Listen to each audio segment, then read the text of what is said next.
Millainen oli Jarno Saarisen kisatiimi ja mitä tapahtui Monzassa 1973?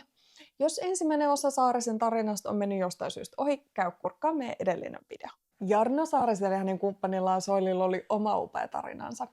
Useimmilla oli iso tiimi takana, mutta he kulki kahdestaan Euroopassa kisasta kisaa Saarisen perheen hautaustoimistoautolla. He toimi täydellisenä tiiminä. Jarno virittäisi ja huoltaisi pyöränsä itse, Soili piti huolta käytännön järjestelyistä ja varikosta, jotta Jarno sai keskittyä täysillä pyöräänsä ja ajamiseen.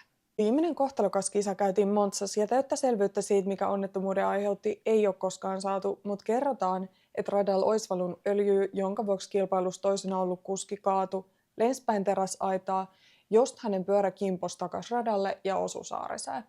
Tästä seurasi lopulta 14 kuljettajan joukkokolari, josta Jarno Saarinen ei valitettavasti selvinnyt. Jos et ole vielä nähnyt Jarnosta ja Soilista tehtyä sarjaa Jarno ja minä, suosittelen ehdottomasti tsekkaa se Yle Areenasta.